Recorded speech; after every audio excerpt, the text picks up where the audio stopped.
Hello বন্ধুরা, কেমন আছেন? আশা করি ভালো আছেন। আমি আজকের ভিডিও যেটা নিয়ে আসছি, এখন চলছে সেই বহু বিতর্কিত অমরনাথ যাত্রা, যেটা মানুষ ভেবেছিল আর যেতে পারবে না পাকিস্তানের চাপে, কিন্তু অবশেষে সব বাধা অতিক্রম করে ভারত বীরের মতো আবার যাত্রা শুরু করেছে সব পুণ্যার্থীদের নিয়ে অমরনাথ যাত্রা। সেই অমরনাথ যাত্রার একটা ভীষণ অ্যাট্রাকটিভ প্লেস হচ্ছে পঞ্চতরণী লেক। সেই পঞ্চতরণী লেক নিয়ে আজ আমার ভিডিও। পৃথিবীর বুকে এমন কিছু স্থান আছে যেগুলোর কথা মনে করলেই আত্মা যেন ঈশ্বরের ছোঁয়া পান। আজ আমরা আপনাদের নিয়ে চলেছি সেই রকম এক পবিত্র, অলৌকিক ও দুর্ধর্ষ যাত্রায়, পঞ্চতরণী ও পঞ্চতরণী লেকের রহস্যময় জগতে। পঞ্চতরণী এই নামটি এসেছে পঞ্চ অর্থাৎ পাঁচ এবং তরণী অর্থাৎ নদীর স্রোত থেকে। কিংবদন্তি অনুসারে এখানে পাঁচটি পবিত্র নদীর মিলন ঘটে, যেমন গঙ্গা, যমুনা, ইন্দু, সরস্বতী ও স্বর্গ থেকে অবতীর্ণ অজানা এক স্রোত।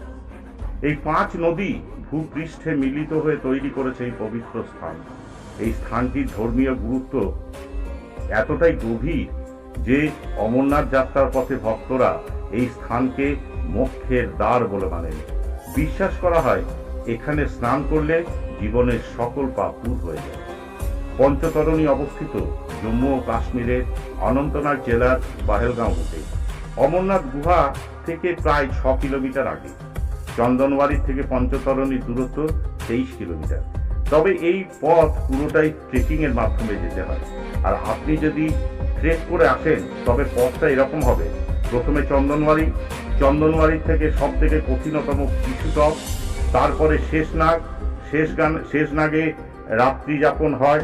তারপরের দিন যাত্রা শুরু হয় মহাগুণষ্টক এবং মহাগুণষ্টক থেকে পঞ্চতরণী। এই পঞ্চতরণী অবস্থিত সমুদ্রপৃষ্ঠ থেকে প্রায় 12,700 ফুট উচ্চতায়। তাই এখানে বাতাসে অক্সিজেন কম থাকে এবং ঠান্ডা অত্যন্ত তীব্র। এখানে পৌঁছাতে গেলে নিজেকে ফিজিক্যালি এবং মেন্টালি প্রস্তুত রাখা অত্যন্ত গুরুত্বপূর্ণ। প্রকৃতির অলৌকিক সৃষ্টি এই অঞ্চলেই অবস্থিত পঞ্চতরণীতে, যা মূলত 5টি নদীর উৎসস্থল এবং মিলন। লেকটি আকারে বড় না হলেও এর পবিত্রতা এবং প্রাকৃতিক সৌন্দর্য একে অনন্য করে তোলে। এখানে ঘন কুয়াশা, বরফে ঢাকা পাহাড় এবং হিমবাহের গলে যাওয়া জল একত্রিত হয়ে গঠিত হয়েছে। অনেক ভক্ত বিশ্বাস করেন শিব ও পার্বতী এই স্থানেই একবার তপস্যা করেছিলেন। পঞ্চতরণীতে থাকার জন্য স্থায়ী কোনো হোটেল নেই। শুধুমাত্র ওখানে যে ব্যবস্থা করা হয়, যে কদিন যাত্রা হয় সেই যাত্রার কদিনই ওখানে ভান্ডারা এবং বিভিন্ন রকম ক্যাম্প করা হয়। তবে শ্রাইন বোর্ড ও আর্মি ক্যাম্প কর্তৃক অস্থায়ী কিছু টেন্ট ওখানে পাওয়া যায়। এই টেন্টগুলোতে স্লিপিং ব্যাগ সহ থাকার ব্যবস্থা থাকে। তীব্র ঠান্ডার কারণে শীতবস্ত্র কিন্তু ওখানে অবস্থিত রয়েছে। বেশ কিছু লঙ্গর আছে বিনামূল্যে বিনামূল্যে খাওয়ার জন্য, আবার কিছু কিছু আছে যেখানে থাকতেও পারে। আর মেডিকেল ক্যাম্প ওখানে, বিশেষ করে এবছর ভারত সরকার যে মেডিকেল ক্যাম্প ওখানে করেছে, রাস্তার কিছু অন্তর অক্সিজেনের ব্যবস্থা বা মেডিকেল ক্যাম্প, তা একদম অতুলনীয়। যাত্রার সময় লঙ্গরগুলিতে বিনামূল্যে খাবার ও গরম চা পাওয়া যায়।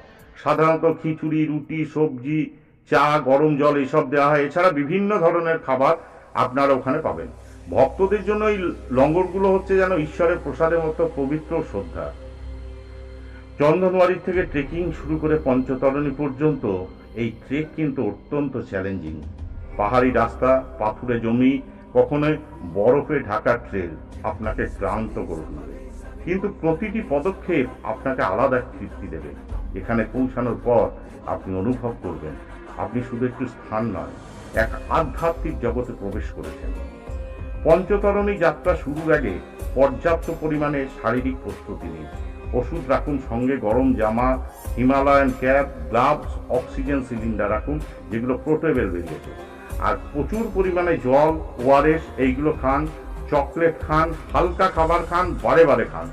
উচ্চতায় শ্বাসকষ্ট হলে তার সাথে সাথেই আপনি বিশ্রাম নিন। চ্যালেঞ্জ করে হাঁটতে যাবেন না, আর শর্টকাট রুট কখনোই নেবে না। জীবনে অনেক জায়গায় আপনি ভ্রমণ করবেন, কিন্তু এই পঞ্চতরণীর মতো আধ্যাত্মিক ও প্রাকৃতিক শান্তি একসঙ্গে খুব কম জায়গায় পাওয়া যায়। যদি কখনো আপনার হৃদয়ে গভীরে ঈশ্বরের ডাক শুনতে পান, তবে একবার পঞ্চতরণী ঘুরে আসুন। মানে পঞ্চতরণী শুধু না, পঞ্চতরণী কেউ ঘুরতে যায় না।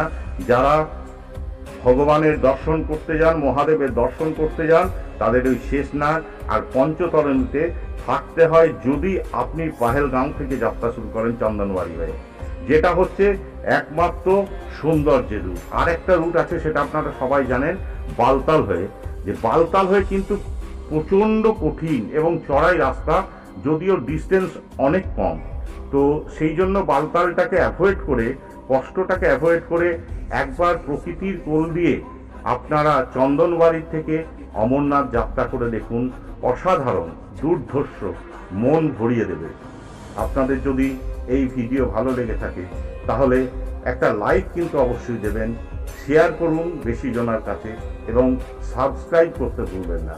আর কমেন্টসে জানান আপনি কি কখনো এই পবিত্র জায়গায় অংশ নিয়েছেন বা নিতে চান।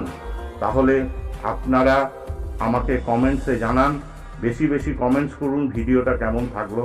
আপনারা সুখে থাকবেন, ভালো থাকবেন, শান্তিতে থাকবেন, আর সবাই মিলে আমার সাথে এক স্বরে একই কণ্ঠে বলুন, জয় বাবা বরফানি জয়, জয় অমরনাথ গুহা কি জয়।